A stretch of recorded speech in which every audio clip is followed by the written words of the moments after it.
Dizem os livros que os povos pré-históricos não conheciam a língua escrita, mas já há milênios eles deixavam suas marcas na terra. Com barro, palha ou pedra dura, eles ergueram e organizaram seus espaços, seja para abrigar a família, celebrar a vida ou cultuar os mortos. Na história de nossa civilização, sempre houve quem se dedicasse a redesenhar o mundo. E se o xamã comunicava com um reino espiritual e o artesão fabricava ferramentas, cabia ao engenheiro converter a paisagem em lugar para viver e existir.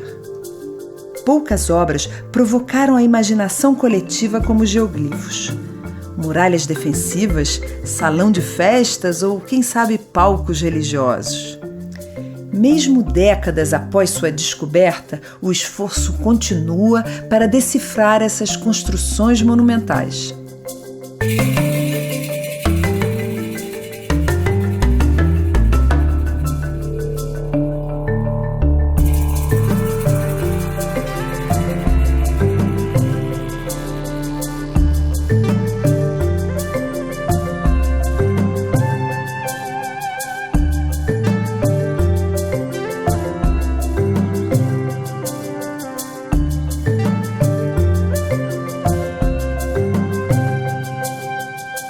Quando você vê de um avião ou numa imagem de satélite, é uma marca na Terra, né? É um círculo, é um quadrado, é uma marca geométrica. Mas, na verdade, eles são construções de terra, né? Não são marcas na terra, são construções de terra que foram feitas pelos povos indígenas que viviam aqui nessa parte da Amazônia há 2.000 anos. E a gente poderia chamar isso aqui, na verdade, de um recinto cercado por um fosso ou por uma valeta, como os castelos medievais cercados por fossos, né? Então, o geoglifo é isso, é essa estrutura de terra que delimita um espaço.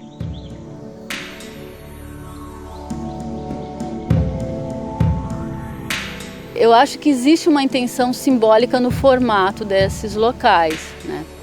E nós ficamos muito tempo pesquisando isso, assim, a distribuição regional desses sítios arqueológicos, que é imensa, vai assim por 200 quilômetros de sul a norte do Acre até o sul do Amazonas, vai mais 200 quilômetros de uma região do Acre até a Bolívia. Então, assim, é uma região muito grande de dispersão onde a gente encontra esse tipo de estrutura. Eu acredito que seja uma técnica construtiva, porque apesar da distância a gente verifica que as medidas são muito padronizadas, né? As formas são muito padronizadas, então é uma técnica construtiva que se espalhou. O uso de tecnologias digitais, uso de satélites, imagens de satélites, né? Como o Google Earth e outras também que a gente andou usando, possibilitaram que a gente identificasse um grande número de geoglifos no Acre, no sul do Amazonas e em Rondônia também. Então a gente fez um trabalho para o IFAM, faz 2 anos que concluímos esse trabalho, e a partir desse trabalho nós descobrimos cerca de 600 geoglifos nesses 3 estados. Tá? Só no Acre são quase 400 geoglifos já descobertos.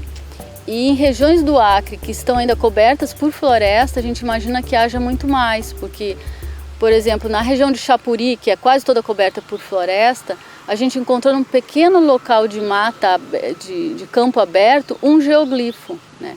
Isso quer dizer que existem muitos ainda lá por baixo. A gente pensou inicialmente que seria uma aldeia até fortificada, uma aldeia que ela tem, vamos dizer, os espaços de circulação regulados, porque tem lugares de entrada, lugares de saída, né? Você não entra por qualquer lugar porque tem um fosso muito profundo, que hoje em dia não é tão profundo, né? Por causa da erosão que veio sofrendo com o decorrer do tempo, mas no passado era bastante profundo, tinha alguns que tinham até 5 metros de profundidade por 11 metros de largura, então é uma coisa considerável, né? Então você organiza aquele espaço interno, organiza a entrada e a saída, e ele está localizado sempre nos locais mais altos, né? Os locais planos e altos próximos à beira dos platôs. Então também é um local privilegiado em termos de visibilidade. De lá você via as pessoas que vinham do rio, por exemplo, né?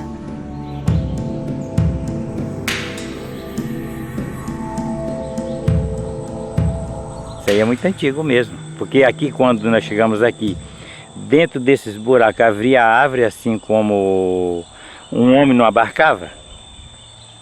E nós derrubamos no machado isso aqui. O meu pai, nós não, meu pai, né? Que eu era menino na época, eu só ajudava ele no teçado. Quando o professor Hansen, que veio aqui, que descobriu, foi que ele falou. Aí que nós viemos saber o que tinha sido feito por algumas pessoas. Agora, ninguém sabe quem, né? Mas sabe que não tinha sido pela natureza, tinha sido outras pessoas que fizeram.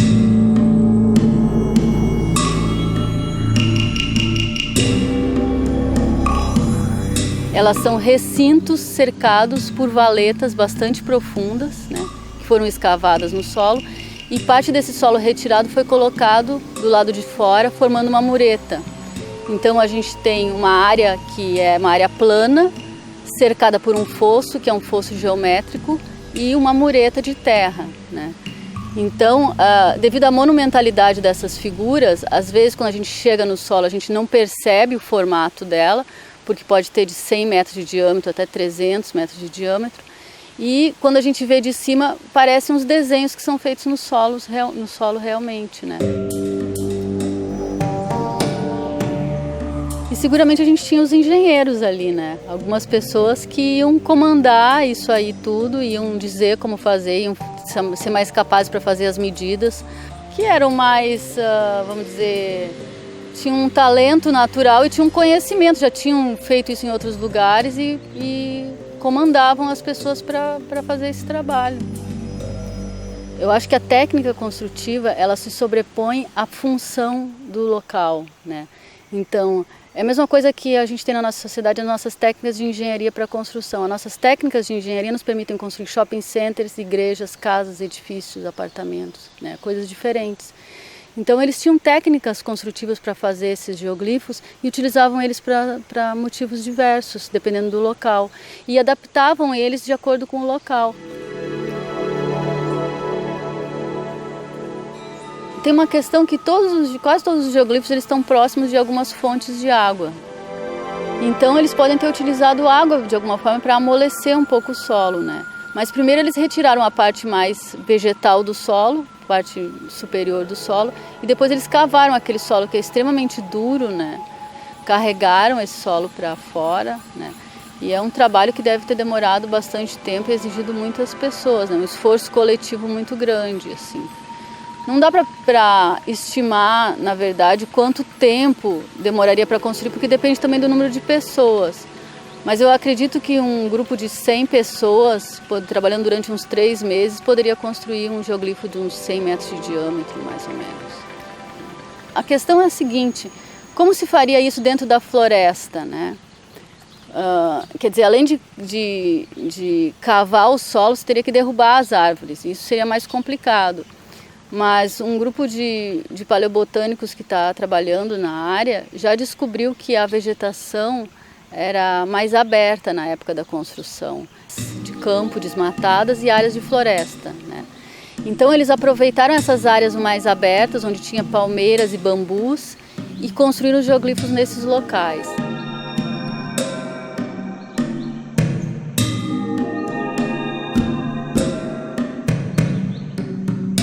Então eu abri perfis de solo ao longo de um transecto. Foi de um geoglifo, eu coloquei o primeiro centro geoglifo e várias outras numa linha para fora do sítio. E coletei fitólitos e carvão cada 5 centímetros do perfil e analisei. Parece que a floresta de bambu lá era a floresta mais dominante lá durante muito tempo, pelo menos desde o Holoceno Médio teve floresta de bambu lá. E que também as pessoas que construíram os geoglifos estavam alterando a composição da floresta, em particularmente concentrando espécies de palmeiras, que são muito úteis, né, para as pessoas hoje em dia. No passado, provavelmente os humanos, eles tiram vantagem disso, né? porque se uma grande área de bambu morre no mesmo tempo, no fim da época seca, né, você pode fazer um fogo e tudo é limpo. E você não tem que cortar árvores grandes que realmente não existem muito nessa floresta. Especialmente cortando com esses machados que foram feitos de pedra, porque são muito ruins, na verdade, para fazer esse trabalho.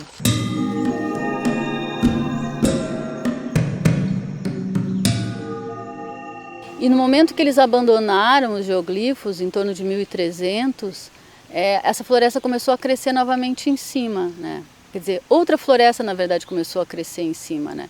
Porque cada vez que você maneja um determinado local, você possibilita que outras espécies acabem tomando conta depois. Então, o Acre ficou coberto por florestas, né, durante muito tempo, e a partir dos anos 70, principalmente, começou um desmatamento por causa da abertura de estradas durante o governo militar e o reassentamento de colonos através dos programas do INCRA, né, e depois a compra de áreas por fazendeiros, começou a se abrir essas florestas no Acre. Então, a partir dos anos 70, se começou a descobrir esses geoglifos. E hoje eles fazem parte de uma paisagem no Acre, né? Você tem essas áreas grandes de fazendas de gado que estão desmatadas, cobertas por capim, e eles estão aparecendo justamente nesses locais.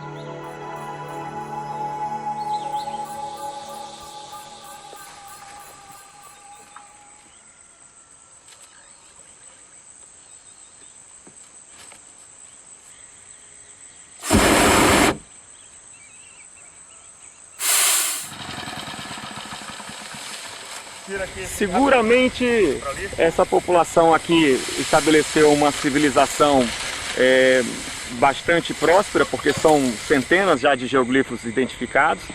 São estruturas gigantescas, muito bonitas de se apreciar, e nada melhor do que fazê-lo através de balão.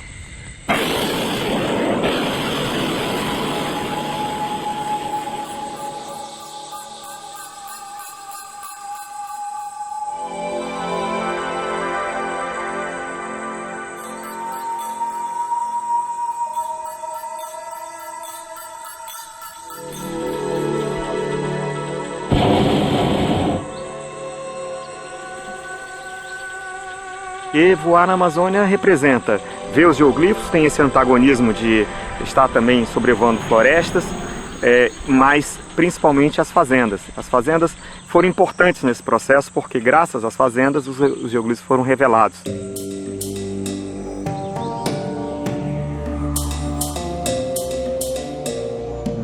Nós chegamos à conclusão de que eles eram locais de encontro, né? Alguns podem ter sido locais de encontro, locais de realização de feiras, outros podem ter sido locais de celebrações religiosas. Uma das primeiras hipóteses que a gente teve é que os geoglifos representavam uma sociedade regional, porque você tem a mesma forma de modificação do espaço por uma região muito grande. Então a gente imaginou que eles teriam alguma organização regional ali, né? Um cacicado, alguma coisa desse tipo.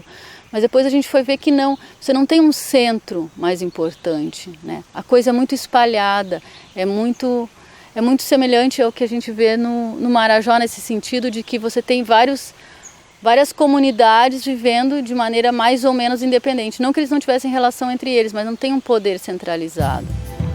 Tem alguns que ficaram em utilização não contínua até por 800 anos, né? Então eles fizeram várias reformas, digamos assim, nessas estruturas à medida que eles foram utilizando ao longo do tempo. Agora, eu imagino que eram povos que se movimentavam muito, né? Não eram povos totalmente sedentários, eu acho que eles se movimentavam muito no território. Mas a gente tem também indícios de que eles plantavam milho, que eles plantavam batata doce, que eles plantavam mandioca, né? O problema tem sido encontrar os vestígios dessa população. Eu acredito que essa área dos geoglifos era um local mais de passagem do que permanência muito frequente desses povos. E talvez ainda eles não produzissem tanta cerâmica porque o barro lá era ruim para produzir cerâmica. Isso é uma coisa que já foi constatada também.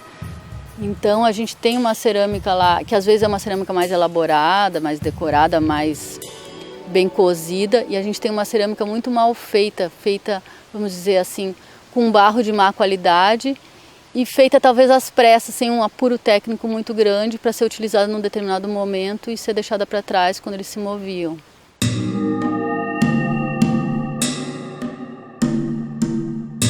Uma coisa legal que a gente descobriu, por exemplo, que eu acho que é nova, é que esses sítios de montículos foram construídos em episódios sucessivos, né? Não foi um evento só de construção.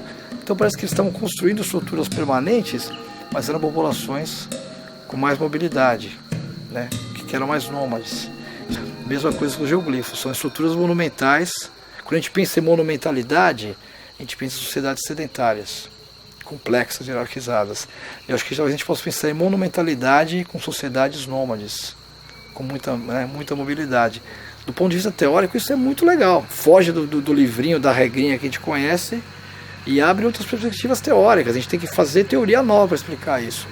E isso é muito legal. Quando a arqueologia daqui da Amazônia deixa de ser tributária dessa herança teórica, a gente olhar alguma coisa dessas há 10 anos atrás, o que eu diria para você?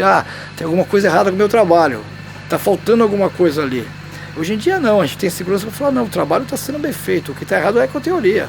A gente tem que mudar a teoria. Isso é muito legal, quando a gente começa a produzir teoria a partir do que parece ser ruído no registro arqueológico. A antropologia brasileira fez isso de maneira genial nos anos 80, né? Eles começaram a ver que conceitos que vinham de fora, como clã, né? As regras de parentesco, a aplicação era muito mal ajambrada, não funcionava direito.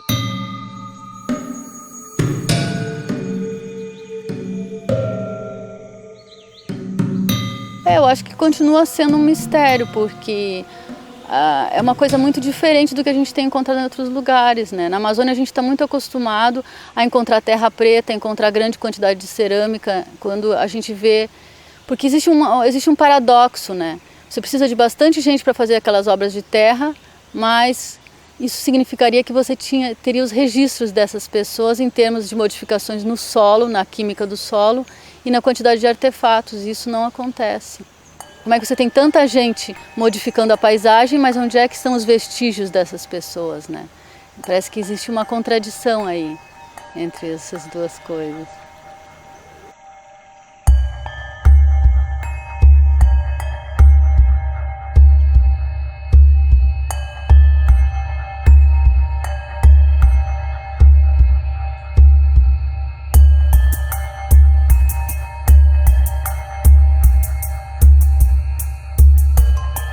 Para o observador desavisado, o Parque do Solstício faz pensar a um capricho da natureza.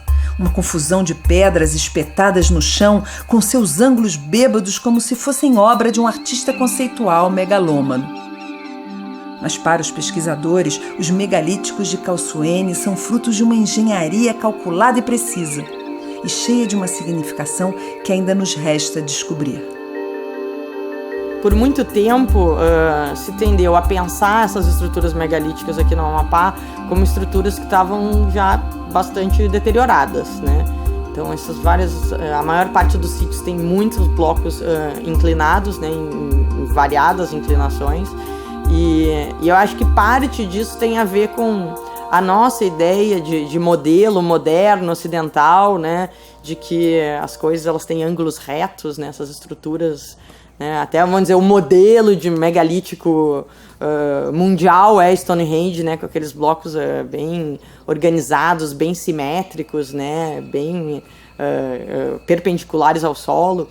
E quando a gente começou a fazer as pesquisas, isso há uns 10 anos, e começou a fazer, visitar os sítios e fazer escavações e ver como os blocos eram colocados no solo, a gente começou a observar que esses blocos eram colocados de forma muito cuidadosa no solo. Escavam uma fossa bastante justa para colocar esse megalito, e aí eles vão procurando as inclinações e ajustando essa inclinação com outras pequenas pedras para colocar na posição correta, né? Então é aproveitamento da geologia natural desse local e mais pedras que formariam uns calços para posicionamento inclinado desses megalitos.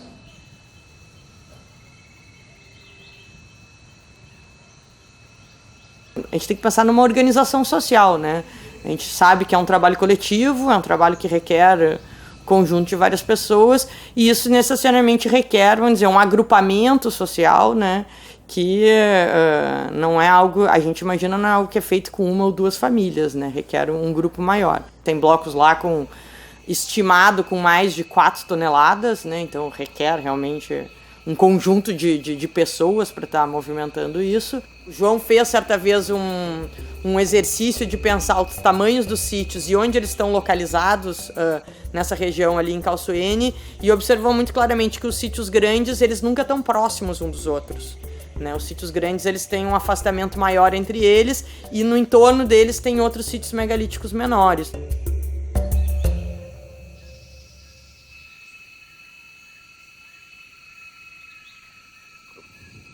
Em 1964, eu pescava pirarucu neste rio e topei um bando de porco na margem do rio.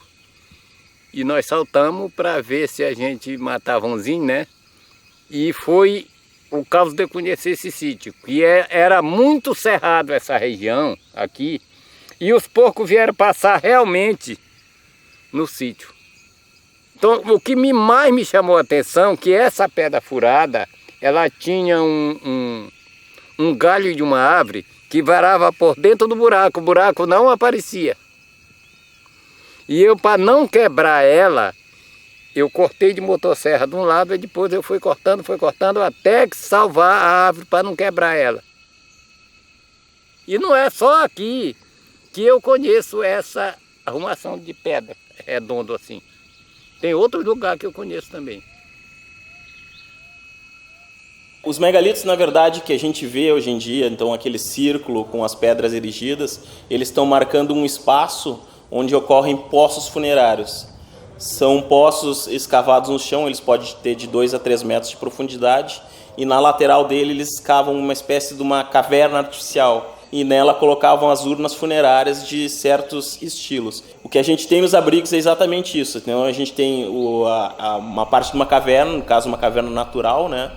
E nessa caverna natural eles aproveitam para ter a mesma função desses poços funerários. Então eles colocam as mesmas cerâmicas que a gente vê nos poços funerários nas cavernas. A gente chama inclusive essas cavernas de megalitos naturais. Então é um aproveitamento de uma coisa que está na natureza, que culturalmente eles se apropriam como o megalitismo, né? A gente já observou que esses poços eles foram revisitados, então em algum momento essas populações voltavam, abriam um poço, né, que era tampado inclusive com grandes lajes de granito, abria isso, retira aquele morto mais antigo, coloca uma nova deposição funerária no fundo e tapa esse poço inclusive com as urnas mais antigas, né, e esses restos ósseos mais antigos.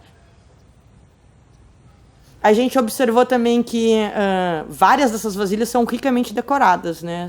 É bem típico disso que a gente chama, nós arqueólogos chamamos da fase aristé, né? Um conjunto de cerâmica que a gente conhece para essa região. E essa fase aristé, uma das principais características é essa decoração bastante rica, né? E é interessante que a cerâmica que a gente encontra nesse sítio, no Rego Grande, muitas vezes ela tem misturado no barro o granito, né, que é a rocha que foi usada para os megalitos, triturado. Então a gente encontra várias dessas cerâmicas com esse tempero de granito, né? Então, construção com grandes pedras, finalidade funerária, orientação por alguns fenómenos astronómicos básicos, nomeadamente solstício, isso é perfeitamente igual ao que encontramos na maior parte do mundo dentro desta família de monumentos. O que é que Calçoene tem de especial, de diferente? Também tem muita coisa. Por um lado, tem um jeito de orientar as pedras em função do sol no solstício, que é único, que eu saiba até agora, único no mundo, que é a pedra inclinada, que tem uma inclinação exatamente de tal jeito que o sol, no dia do solstício, quando desce para o horizonte, acompanha a inclinação da pedra. Também é um caso único pela silhueta das pedras. Normalmente os megalitos são pedras mais simples, mais certinhas. Calçoene é complexo. Eu acho que as pedras em geral representam pessoas, vivas ou mortas, provavelmente os antepassados. Mas no caso de Calçoene tem algumas pedras que parecem animais. Tem lá uma que parece um mamífero grande, podia ser uma anta, podia ser... Tem uma outra que tem um buraco. Então, isso faz-me pensar num fenómeno aqui muito amazónico das culturas indígenas, que é o homem e o animal não estão assim tão longe não um do outro. Ou seja, o homem pode virar animal com muita facilidade e o animal virar homem.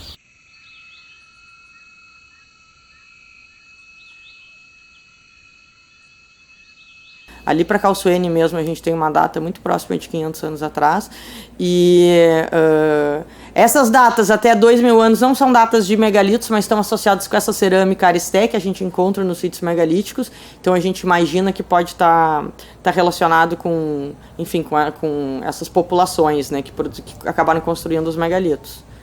Mas para os megalitos a gente tem datas, de 500 a 1000, 1200 anos atrás, mais ou menos.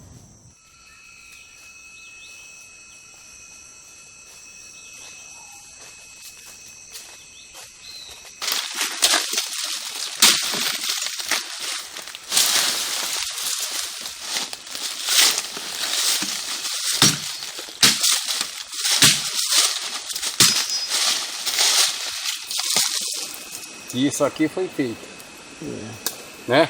Quer dizer, ele tem uma escora de um lado, ele tem uma escora do outro, e não tem nem rumo de não ter sido feito. De todos os que IEPA tem no conhecimento, esse aqui não.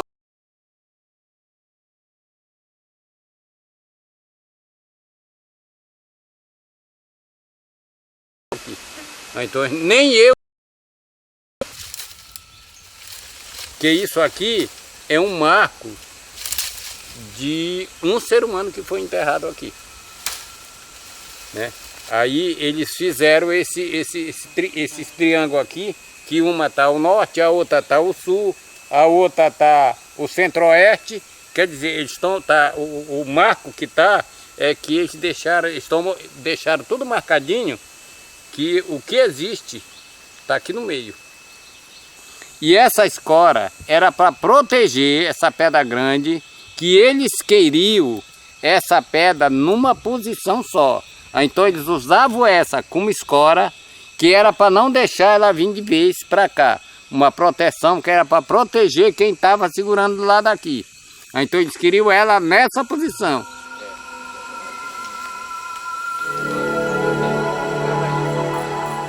É como quem atirou o que viu e matou o que não viu, né? Então nós estávamos atrás de um sítio e tivemos a oportunidade do seu Quito encontrar essas pedras aqui, e ela está sendo vista pela primeira vez.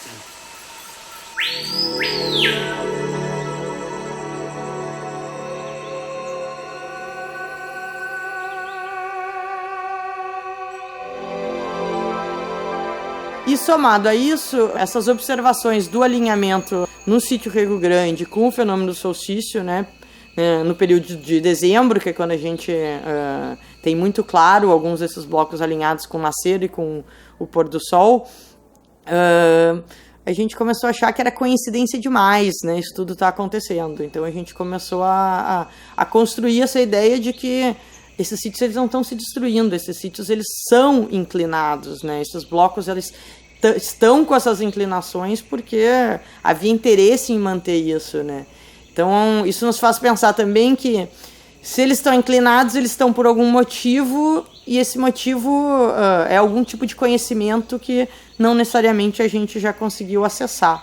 E eu acho que no caso dos megalitos, esses caras eles sabiam que eles estavam materializando esse conhecimento imaterial, né? Eles estavam transformando esse saber num saber tão preso na materialidade, tão preso nessas rochas, que em algum momento alguém conseguiria voltar lá e ver isso, né? Então eu acho que no fundo a mensagem é essa, né? Que a gente está aqui transformando o mundo e sempre deixando marcas para quem vem depois.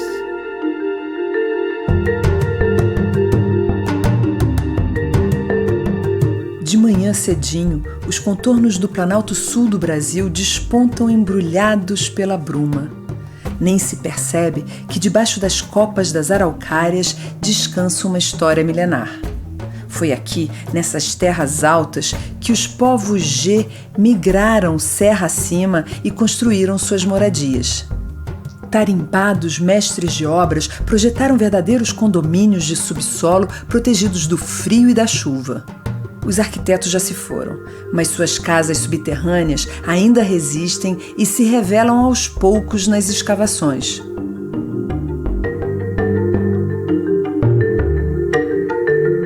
A razão da minha atividade, quando eu comecei a arqueologia, eu pensei, é preciso escrever uma nova história do Brasil, incluindo os índios. Esse foi o objeto de minha vida. E eu já fiz a história de vários povos diferentes, mas nesse momento eu estou diante de uma história extremamente interessante e exatamente com o nosso trabalho de escavação nós queremos mostrar que esse era um povo mais desenvolvido, mais forte, com boa tecnologia para construir casas, para sobreviver nesse ambiente. Então, a forma de viver nesse ambiente que é frio, que é chuvoso, é de construir casas, e essa população resolveu construir casas sólidas, não simplesmente uma choupana em cima do solo onde o vento entra e onde a chuva também passa. Em vez de construir uma casa com paredes para cima, como outras populações constroem, simplesmente, em vez de fazer a parede para cima, fez a parede para baixo. E construir um telhado sólido em cima, onde não chovesse para dentro, onde a água não escorresse para dentro desse buraco, e que mantivesse esse lugar quente. Isso exige uma tecnologia, um conhecimento tradicional de tecnologia.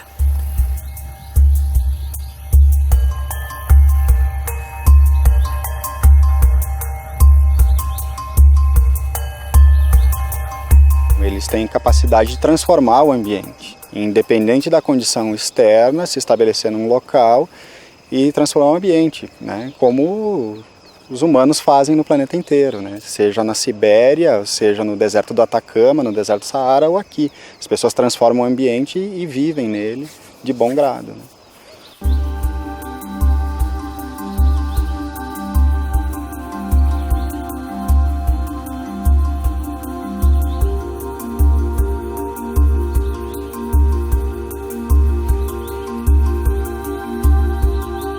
Algumas casas grandes, as paredes são relativamente verticais, relativamente.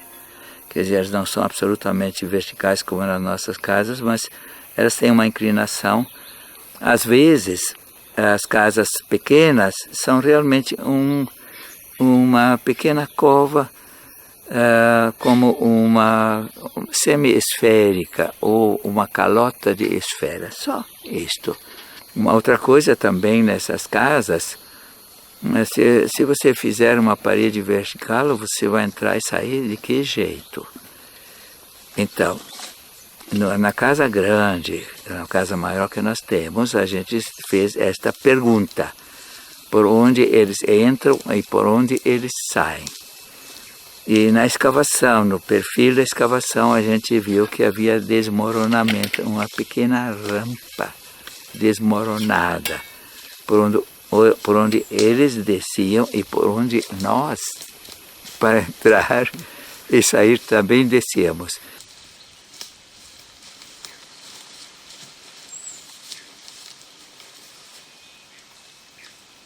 Eles usam os recursos naturais da floresta de araucária na época mais fria do ano, e a caça que é decorrente disso, porque tem muitos animais que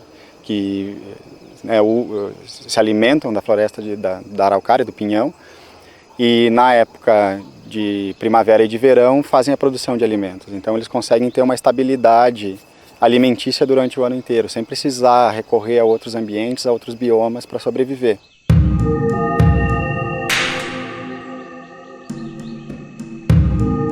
O sítio Abreu Garcia, né, então essa praça de cerimônia, ele é um complexo, né, funerário.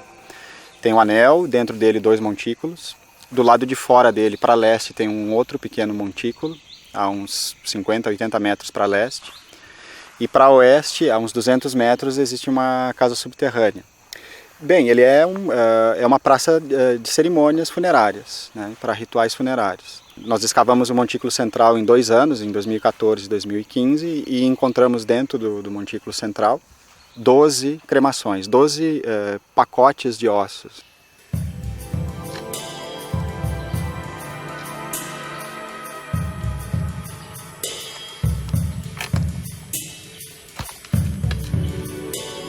Quando a gente pensa na forma como eles habitam, muitas vezes a gente só tem um buraco.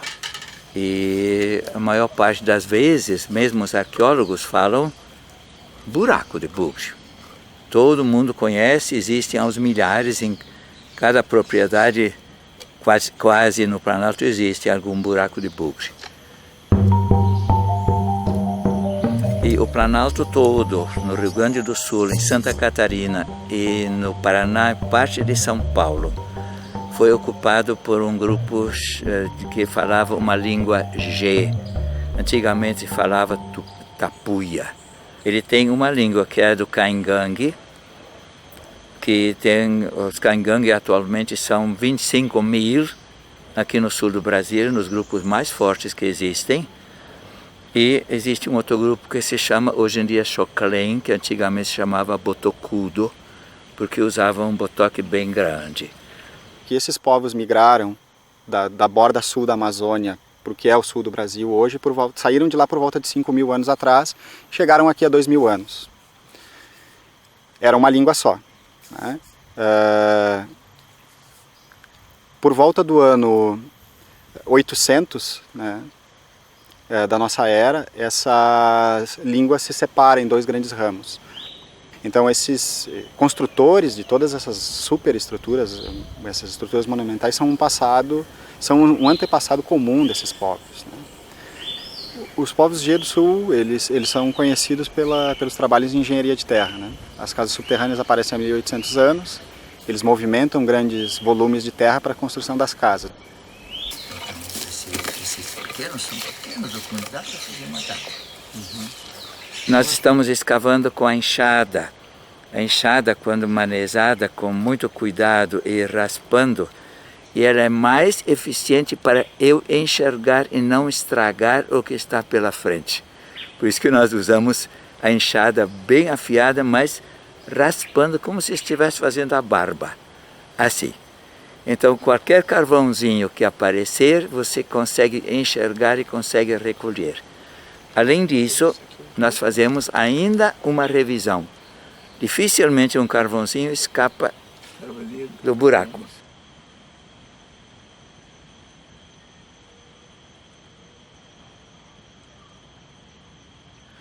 Manejando bem a mata e ocupando um espaço próprio, construindo casas grandes, garantido que o território seja deles, que nenhum outro vá colher o pinhão quando ele está maduro. Quer dizer, territorialidade é um elemento extremamente forte.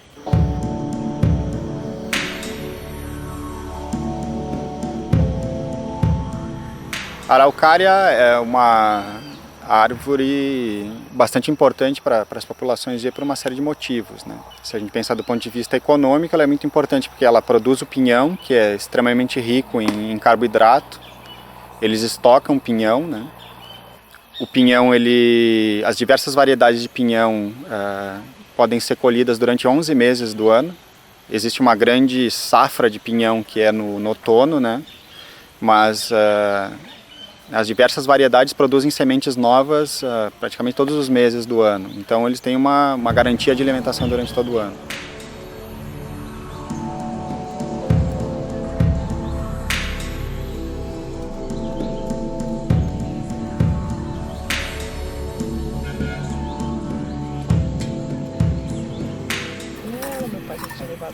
2, 3 médios. Sabe qual que isso aqui é lascado? Mas tá aparecendo cerâmica sobre cerâmica, ó. 1, 2, 3, 4, 5, 6, 7, 8, né? E cacos são semelhantes, podem ser do mesmo pote, né? Que tava aqui, quando o telhado desabou, quebrou, né?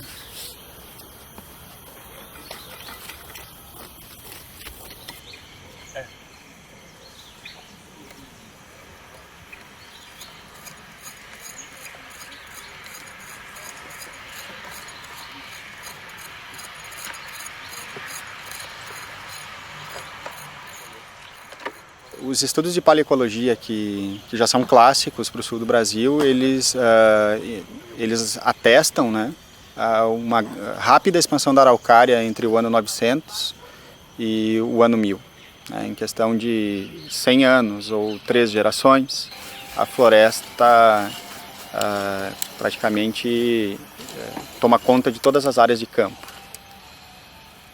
Ao redor do ano 1000 também, o número de sítios se alastra por essa região, o número de sítios datados, né? O que dá a entender que a população está aumentando, né? E essa população aumenta também de uma maneira bastante rápida. E se vê ao longo da história do sítio, né, uma mudança da vegetação de campo para a vegetação de araucária, indicando que essas populações chegam antes, né, do que a floresta de araucária na área desse sítio. Enfim, isso ajuda a comprovar que essas populações podem estar levando a floresta, né, e não indo atrás da floresta. E esse levar a floresta indica que ela é antrópica.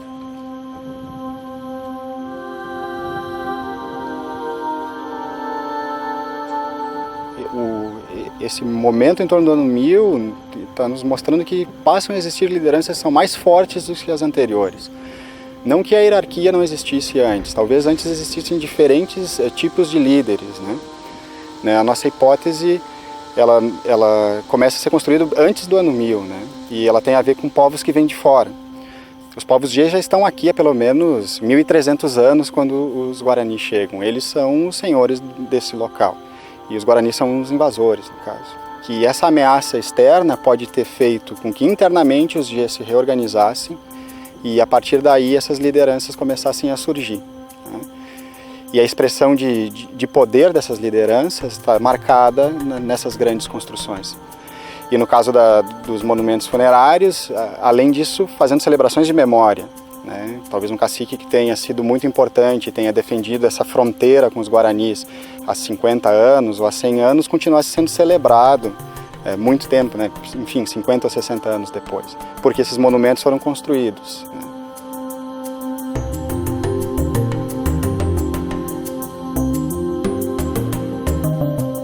Das casas subterrâneas do Planalto Sul aos geoglifos do Acre, esses engenheiros ancestrais reimaginaram o universo que os circundava.